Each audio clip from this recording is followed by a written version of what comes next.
wouldn't have to go anywhere because this is the Talk Beat Jones. And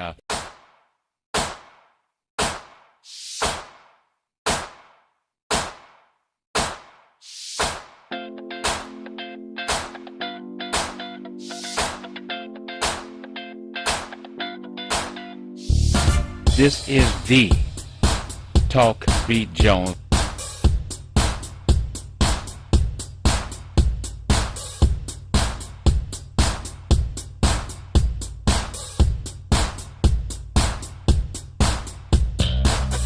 This is the Talk Beat Jones.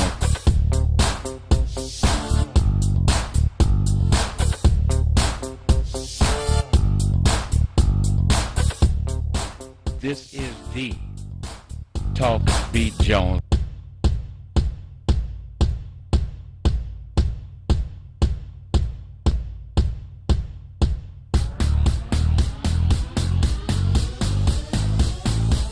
This is the Talk Beat Jones.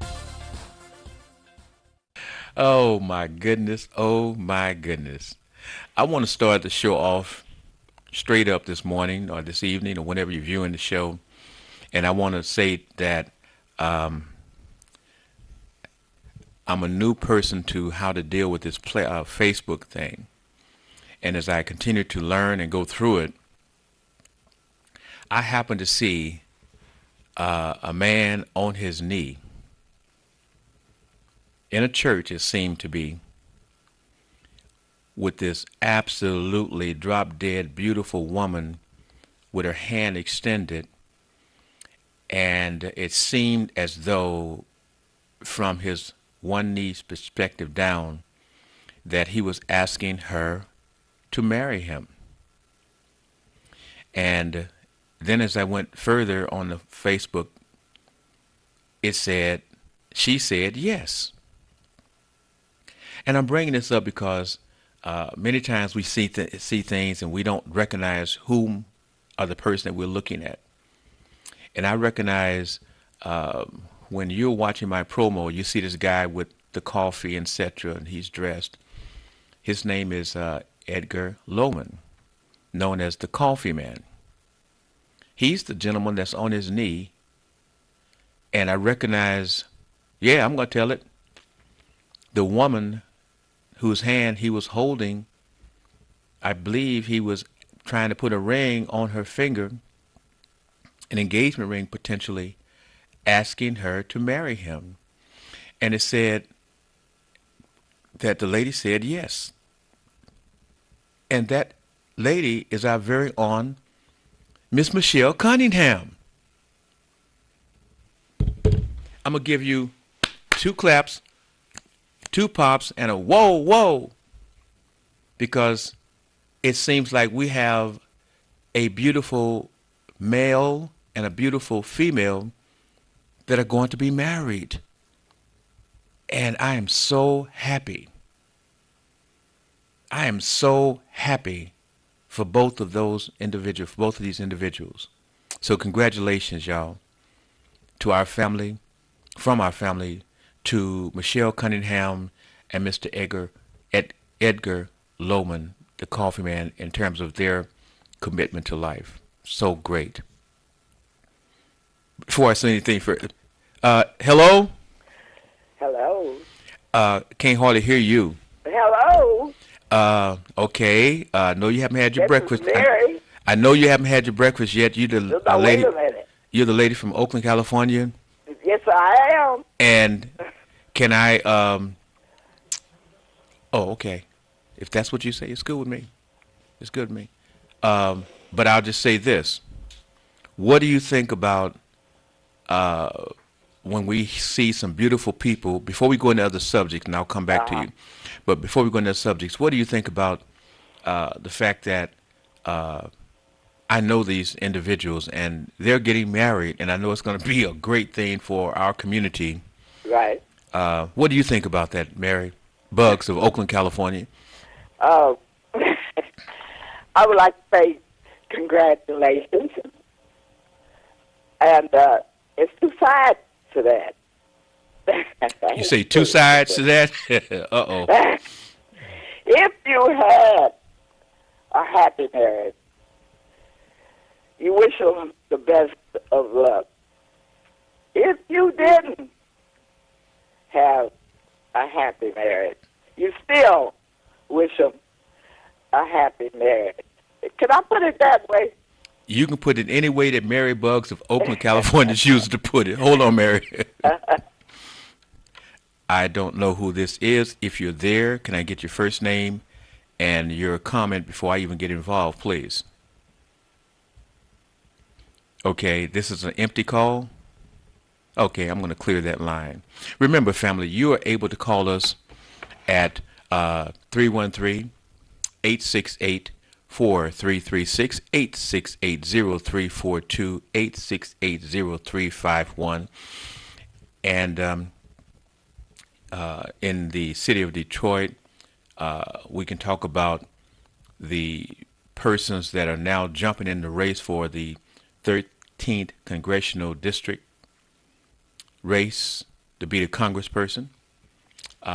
We can talk about the young man, the officer that was killed in a tragic traffic accident.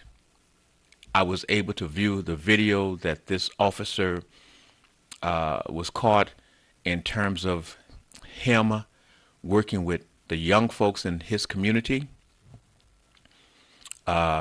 He was showing that he was totally committed to his community and the young folks. They was in love with this officer. He was setting the stage of young folks understanding how a police officer can be a good guy, can be supportive, can run with them, can play with them, exercise with them, talk with them, counsel them, etc. He was doing all of those things, and he had been a police officer for less than 2 years, and we lose him. And if you want to speak on that, you certainly open to it. If you are looking at what is happening in the White House, I've said from some time, the White House is an everyday, daily tabloid, so that you really can't put your teeth in it into any one thing, because now we've got the Russians that have been indicted for messing with, hacking into, and showing influence on the election. Now here's the trick question that Donald Trump, number 45, threw out for you guys. He says, "Oh, they said it started in 14. I was not even, had not been selected to be the candidate in 14. That's a lie. That's a lie. Go back and do your research. Donald Trump from way back has let you understood that he wanted to be the president of the United States. And he started trying to gather support when he was attacking President Obama. In his private meetings with individuals, etc., he was doing like all the other white folks who are going to run for office who had not announced, talk to their friends about them stepping into the arena to be the president. So yes, they knew that Donald Trump was going to run for president in 14. So for some of our scholars, let us get into the research part of getting information showing what Donald Trump was doing back in 2014, please. So yeah, that was a conspiracy. And again, I asked my black folk leaders that put out first joking about Donald Trump, then when he looked like he was going to become the nominee, talking about it may be good for black folks if he got to be the president because it was going to unite black folk.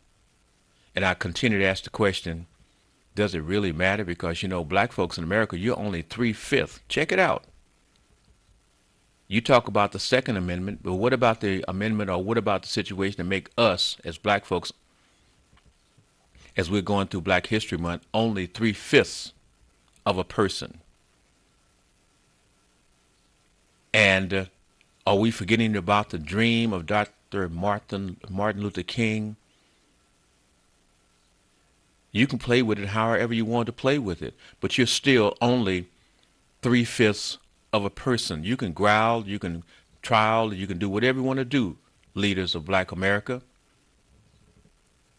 But why is it that you still have never touched the issue that if America don't vote to allow you to be a person in America, even that right can be taken away from you? Right now, you're still only 3/5 of a person. Mary? Hello? Hello? Oh, this Annie? Hold on. Okay. Hello? Hello? How do you feel being 3/5 of a person in America? Oh, I've been knowing it for a long time. It's still in the Constitution. No. I don't understand why people have gone past it. It's still in the Constitution. Now, But I wanted to say something before I got into heavy stuff. I'd like to congratulate the Chinese, the Asians. This is the year of the dog. I'm not going to go on about that. But they're having happy times in Oakland and San Francisco. And I just wanted to congratulate them all over the world. Well, you know, one thing about when you mentioned San Francisco, and we can talk about Miss Harris, let's look at the Lieutenant Governor, Newsom, who is going to be running for governor. And the question there is, will Jerry Brown decide to run for another political office in California until he can put himself back in position to run for governor again, because he's done it now one or two times. But enough is enough, Billy. But let's look at Newsom. In San Francisco, under Newsom, you know, you really had a coming out of the gay rights under Newsom Right. in San Francisco.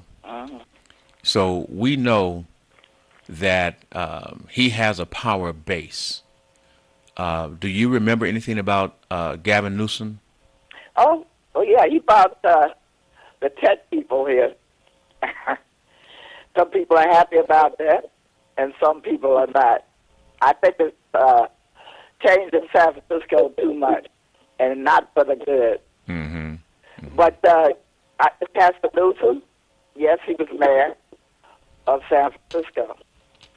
He was a good mayor, if you agreed with him. If you didn't, he wasn't such a good mayor. And he's in trouble because what is his name? Villaraigosa. He's right behind him. It's 23 to 21%. So I don't know what's going on. Well, but remember, it's a large Latino base in California. do you remember Dela Fuentes? Oh, I like to forget him. I understand, but do you realize at one point Dela Fuentes was, even though he had one of the smaller base in the city of Oakland, he became a very strong power broker. And one of the reasons that they brought back or looked to get Dellums was because people were fearful that Dela Fuentes was going to become the mayor of Oakland. You remember that? I certainly remember that. And what I'm saying here is that Newsom, when all the shaking and the baking and firecrackers goes off, etc., and they do the parade and the dances, Newsom has the power. He has the prestige. He has the. He's a good-looking man. He has the charisma, and he has the finances behind him to make it happen. It may be a race, but they tell me that all I got to do is stick my chest out, and if I cross the finish tape before you, I win. And give you this: Gavin Newsom will be your new governor. Take it to the bank, because when Billy E. Jones, by the way, folks, this is the Talk B. Jones, and I am Billy E. Jones. And so we're talking to Mary Buggs of Oakland, California at this point. Before we get into some situations. Can I answer that? Oh, go right ahead. Thank you so much. But what I was trying to say, let's not jump the gun. I just said the little Ghost Star is just 21% behind. And that's, and Newsom has 23%. So let's not jump this gun. I'm not exactly for Newsom. So I guess I'm not for anybody at this point. I need some chocolate. But, well, look at the comparison here as we're going into our congressional race, and I compare it to back in not the second or the mayoral race that we just completed, but the mayoral race that was before that, in which we had approximately 5 black folk competing against this one white guy who had the connections, who was able to merge and be pushed by the white power base here. And as a write-in person, he was able to beat back all 5 of these other black folk. Now we're looking at the congressional race that they extended it so that the white folks would be able to gather up their forces, and unlike the black entries that will be all divided, they will hire all of these political advisors, consultants, so that those consultants can get paid. The white folks, what they generally do is get behind 1 or 2 candidates, while the black folks will get out and have you 7 to 10, potentially more candidates, divide the vote, and wonder when it's all said and done, how do we lose? It has already started. Political news out there. Say what? Is there any good political news out there? But let's talk about Trump. Okay. I'm sick and tired of his love life. I really am. I got a kick out of him getting on the plane and his hair parted.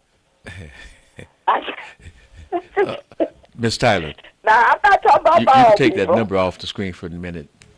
I was talking to Mr. Tyler. I've got the great Mr. Henry Tyler, the Executive Vice President, General Manager, trainer of everybody and anything that goes on at the station. He's here, and which is one of the reasons that I felt so happy about being here on Sundays, was to be under the directions of the man that if I don't do it right, he'll come out and pop you upside my head. You remember Chuck used to call on the air, and it didn't matter. I said, Chuck, I'm on the air. You want me to go to commercial break while you scold me or put me on point? No, you can stay right there. he wanted everybody in the world, because folks, we was on the internet way back, and he wanted everybody on the world to hear him slap me around.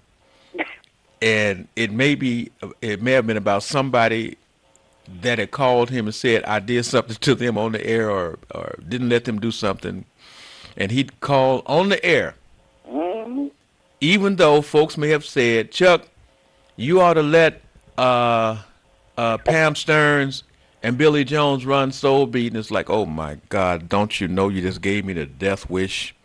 Because he's going to call in and he's going to slap me to show people that he's in charge. And he would do it.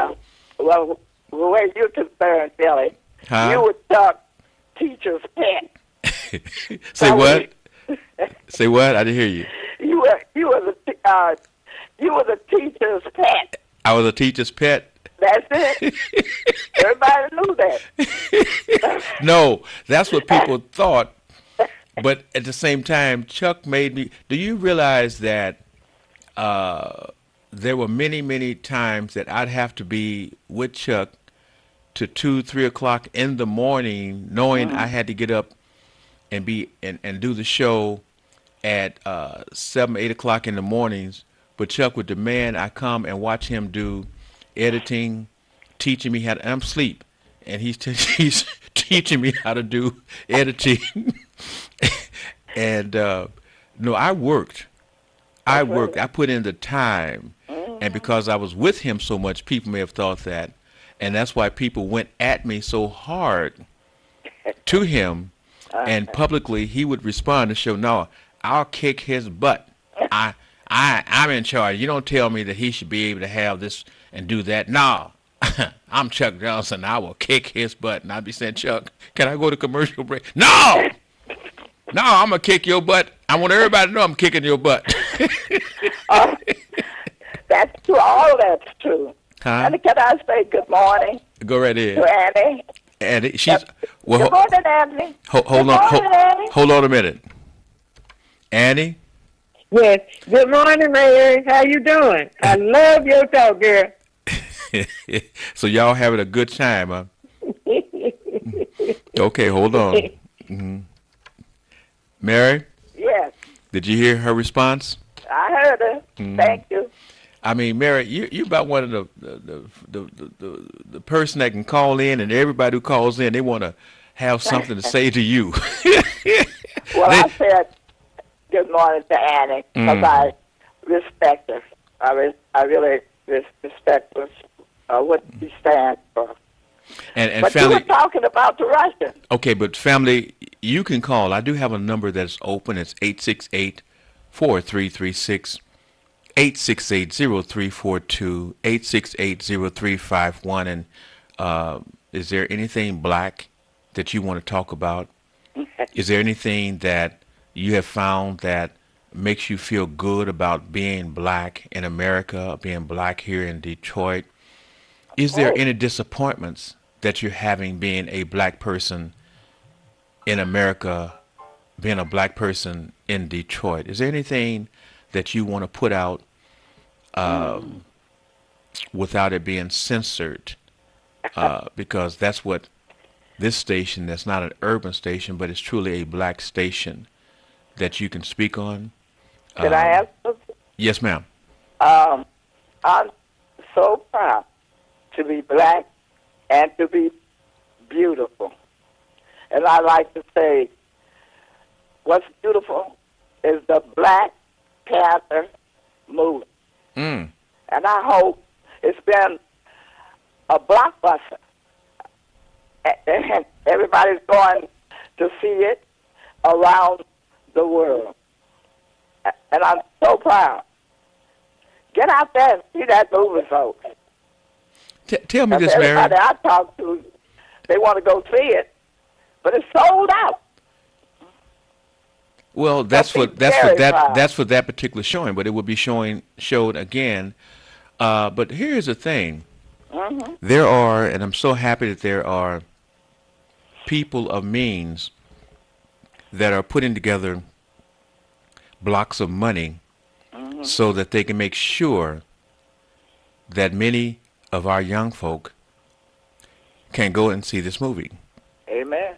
Now, my question is, this lead guy, Yes. this lead guy, Uh-huh. when we look at him coming from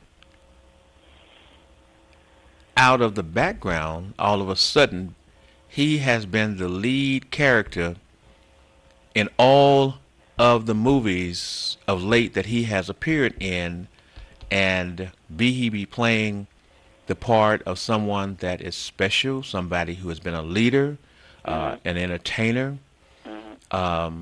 His body of work has been stainless, and I'm wondering, how can this one man, every movie that he participate in, is a highly rated movie for black folks. And not only black folks, but for folks in general. Right. I mean, how does this happen? I mean, and no one has really yet given him the acclaim of being one of the great actors that we have. And I'm not talking about black actors. I'm talking about actors, period, Yeah. to have come along in the last decade. Well, I think it's his character. Okay? He's not around here smoking drugs, getting crazy.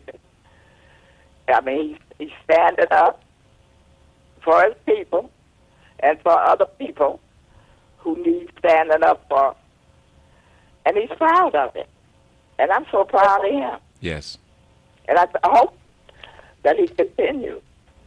But like I said, if you're handicapped, whatever, go out and see this movie. Because it makes you proud that it's out there. I wish it had been out there a long time ago. But better late than never. Now, Okay, Billy? Now, you are a proponent for the handicapped and the homeless.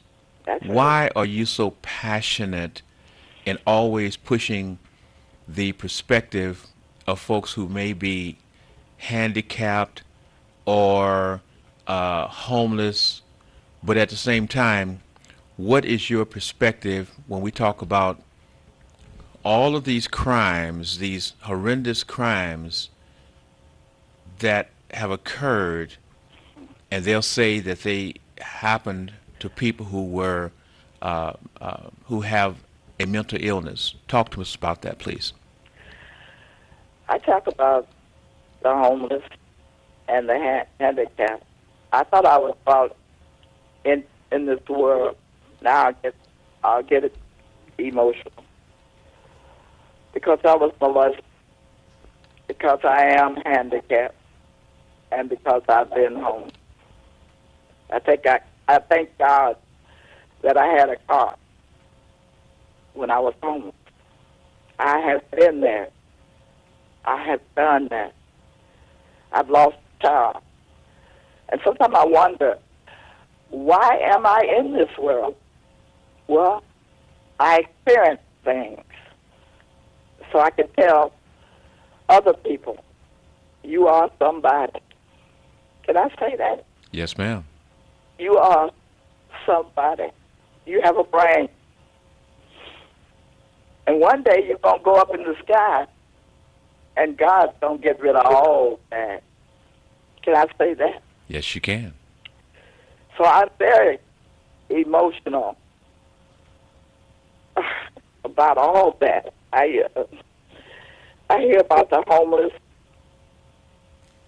people burning their tents and burning them up. Who do you think you are?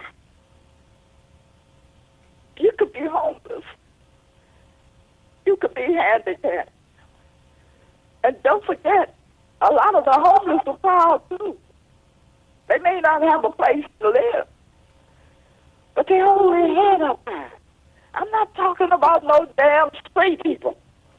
They've been out there in the marketplace since the beginning of time. Children don't want to be out there. Why would you want to harm them? Why? Do you laugh at the handicap? Why? The mentally ill?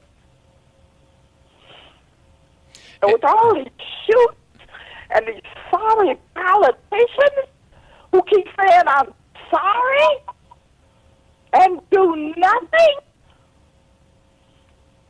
This is insanity going on in this country now.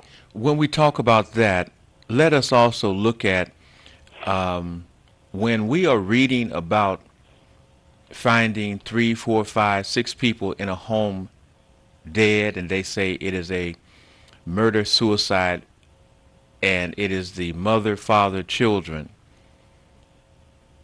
Is that a situation that someone in that family that mother or that father may have been suffering from a mental illness, but they don't talk about that.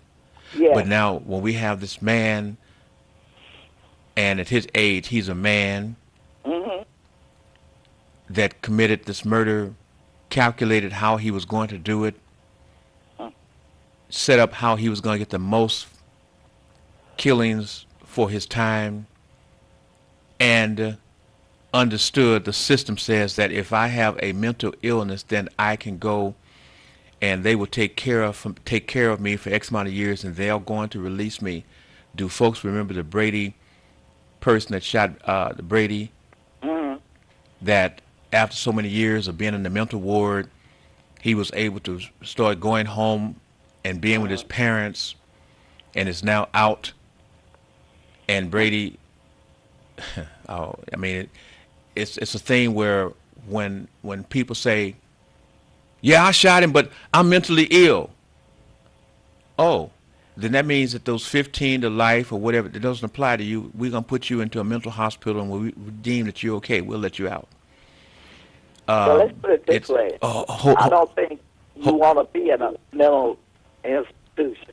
well, if you It's no fun place. hold on just a minute, family, I hear you, I see you. Can I get your first name, your conversation, please? Yeah, good morning, Billy. How are you? Hey, Tom, you good today? Yeah, I'm good. I'm all good always. Hey, you above that ground. I understand that. Talk to me, That's bro. right. But anyway, just real quick, in terms of that, that shooting that happened down in Florida, my wife said when they didn't do nothing about all of those babies that were killed in Newtown, nothing was going to be done. And so far, the solution is do nothing. Because what have we got? We've got nothing but lip service after this. But in terms of any, more gun control, where we make people, difficult for them to get a nothing happens like that. And real quick, I know back there before the end of the year, Nolan Finley wrote a column about he had gone out to purchase this gun. And he had, fill out paperwork. I guess he was trying to get frustrated with it. And when it came time to execute the deal, the guy told him, he says, no, I can't sell a gun to you. Because Nolan had become upset. And see, that takes, I know it's a call on a person, but, we just need to do something in terms of making it more difficult to get a gun. Because, we're not trying to take their guns away from them. The Second Amendment says that they can have those guns. But the kind of caliber of gun that the guy in Las Vegas had, at Columbine had, Newtown and this recent shooting, what do I need with an AK-47 or an Uzi or AR-15? Those guns were meant to do one thing and one thing only, and that is to kill a lot of people in a shortest period of time as possible. And, they talk about mental health and mental illness and that kind of thing. Well, I'm saying right here in Michigan, John Engler was evil incarnate when it came down to mental health.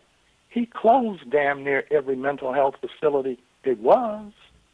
And so, when you have people out there who are in need of some, Nina Simone say, trouble in mind. Yes. Where were they going to go? I mean, all of them were not wiped out. But in terms of it seemed to me, and I worked mental health for 25 years, and the places got further and further and further away.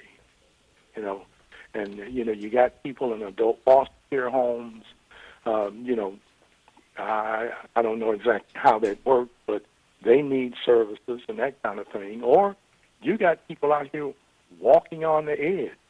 But well, Tom, not to disturb you, and I want you to continue your thought, but I do know how they work because, again, coming here to Michigan in 2004, you've got to eat. So you had to go out and find a position that would give you a check. And one of the employments that I was able to obtain was being a direct care worker, taking care of folk like what you're speaking of, having mental issues. Right. and having to be medicated, etc. And I had to go through the training, which I did.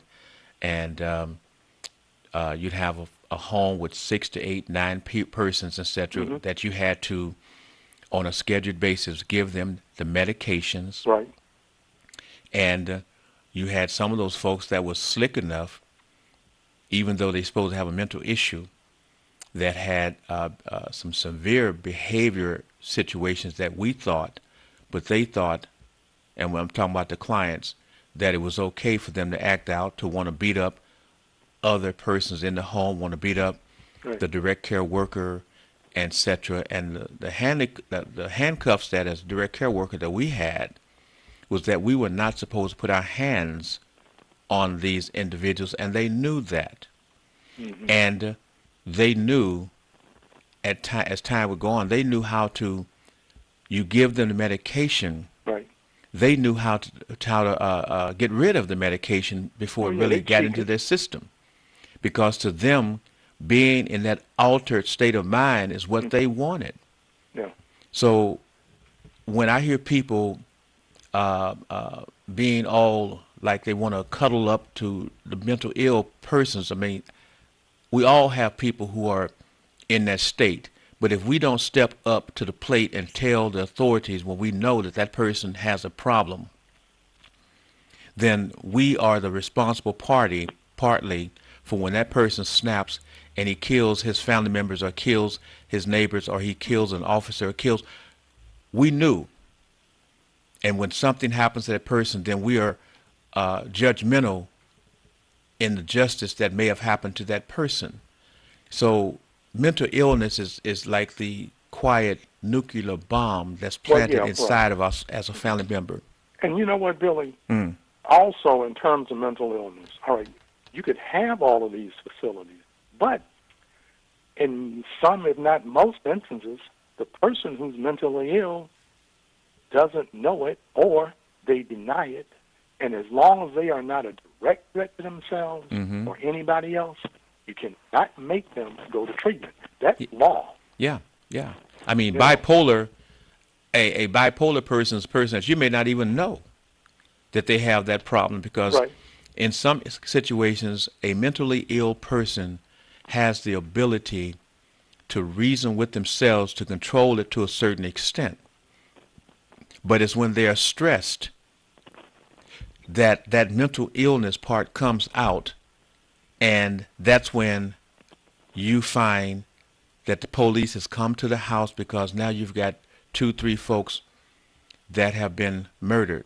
You've got fathers who are having sex with their daughters and even having children with their daughters, and we don't classify that person as a mentally ill person? Huh? Yeah. You see what I'm saying? Yeah, I got you. I So got you. we have a sincere problem in the world, not just in the United States, in the world, but we talk about in our community. It is the unspoken word of what is going on behind closed doors. And when it becomes a tragedy, that's when we know what's, and people and family members will talk about, well, I knew that they acted strange. I knew that that situation was going on. I knew that his daughter was having a problem, etc. And you see, all of these signs go on, and we don't act on them. And it's something like you say, you know, unless it's really blatant, what are you going to do? The police can't really do anything. Exactly. Now, if the police arrive on the scene and, you know, they start threatening the police, that's Yeah. a whole different thing. But if that person, I mean, you know, they could be sitting there babbling like a brook. Yeah. But, you know, if they're not talking about wanting to jump out there in front of a bus or picking up a gun and shooting somebody, hey, they can't take them and, you know, down to the receiving with a crisis center. In one of the houses that I was operating as a daycare, I mean, as a worker, we had 7 people in that home, and we had a worker, and we had one of the clients that would jump on the worker. He was a smaller, shorter guy. They brought me in to deal with this person, and this client was threatening to kill the other clients, and what they did is they took him and me, placed us in a house that was just he and I.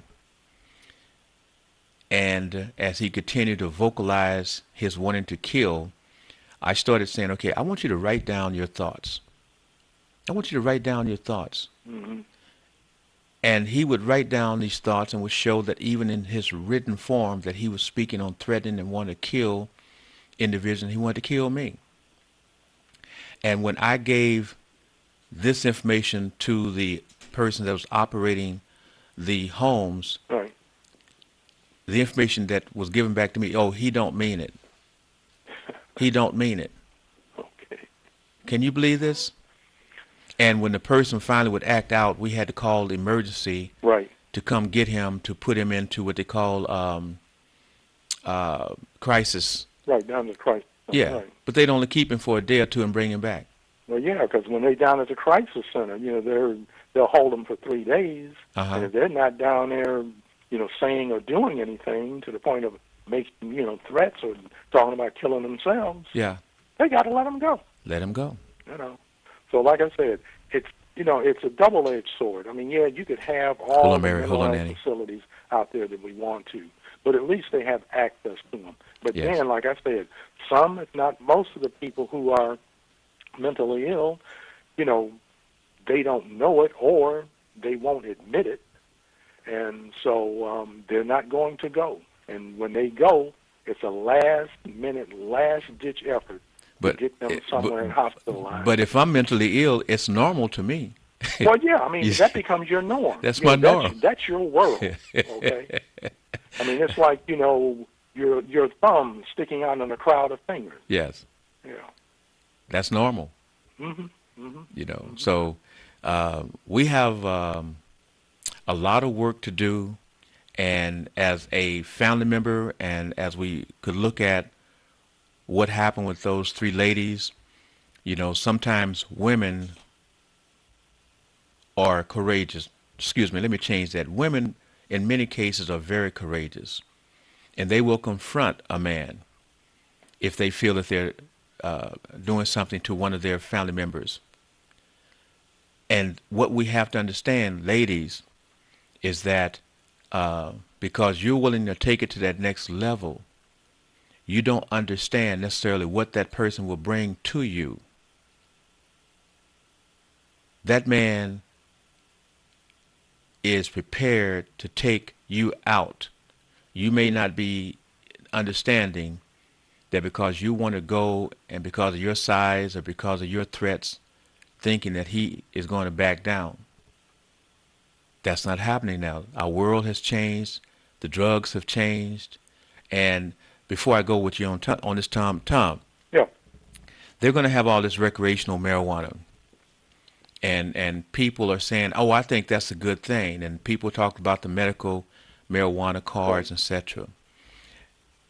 I also was noting that they talked about the amount of tickets have dropped, which means that the revenue for the state and the cities have dropped. Do you realize that when you have a city of folks that are on the medical marijuana, on the recreational marijuana, the type of marijuana that is out now is unlike that marijuana that was back when you and I were kids? Yeah, you can lace it with more other kind of drugs. Yeah. So can you imagine these folks, if we have them driving really erratic now, what's going to happen and be on a norm, which is going to help the cities and the state, because they're going to be writing more tickets for lane violations, for accidents and running lights, etc. Because Yeah. people may not understand when you're high. You're high. That's how they got the phrase. You're high. Uh-huh. And so your understanding of did you cross that lane, or your judgment, etc., it's going to be off. Right. I'm a child of the 70s, 80s, so I know. Yeah.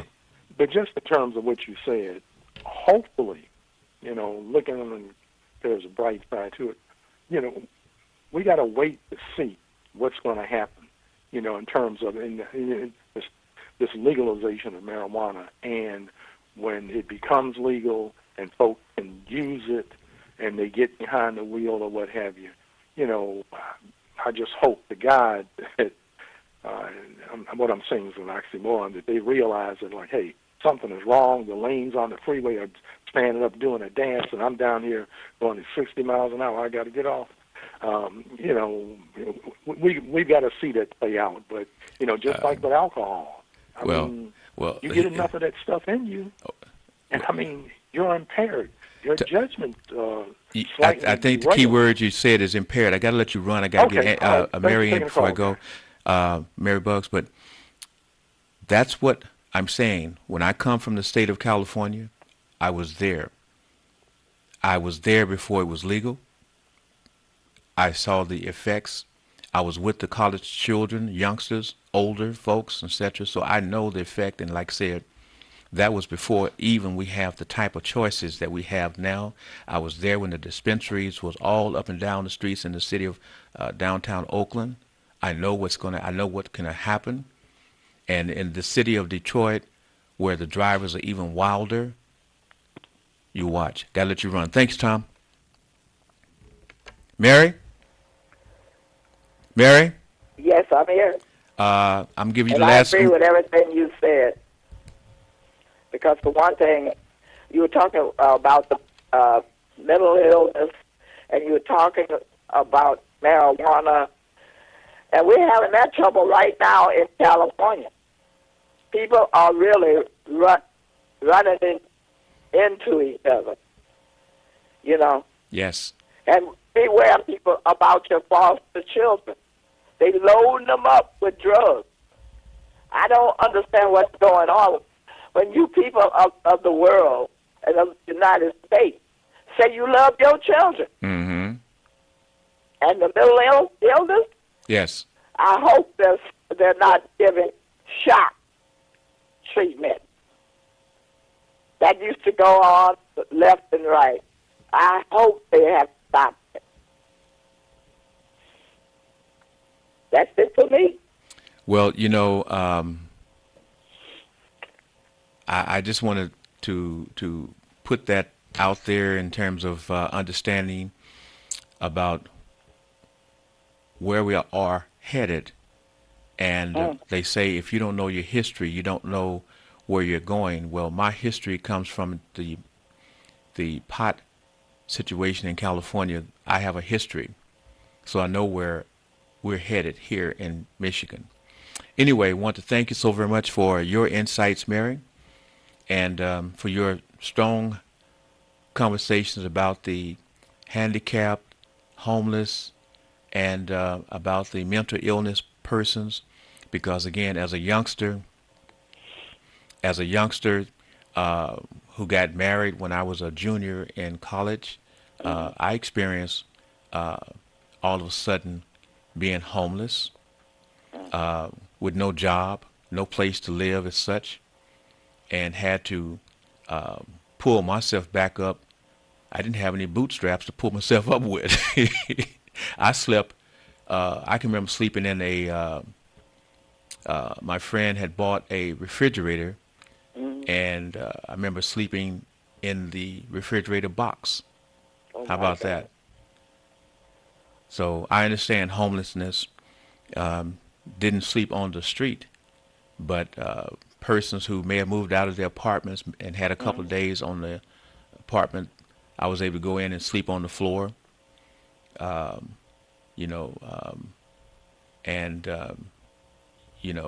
finally moved on up to the YMCA. Yes, sir, that you had the experiences. Yes. So you can report it Yes. to everyone else. Yes. That's why we came into this world, folks. Yeah. I mean, it's If anybody's out there who's had these experiences, call Billy, because we need you. Now Well, you know why you okay. came I got to wrap into up. this world. I got to wrap up. I want to thank you, Mary Bugs of Oakland, California. Thank you so much. We love you. Okay. Thank you. Okay.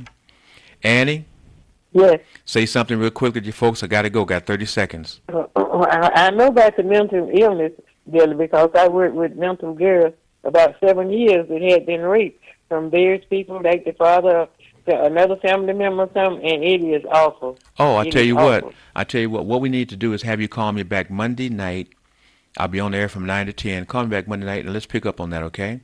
All Because right, that then. to me is black history.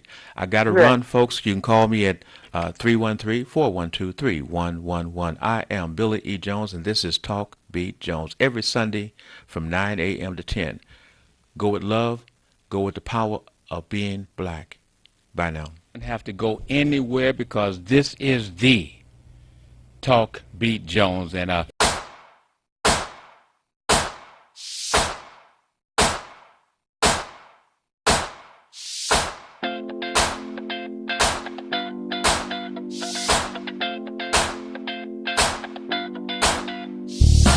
this is the Talk Beat Jones.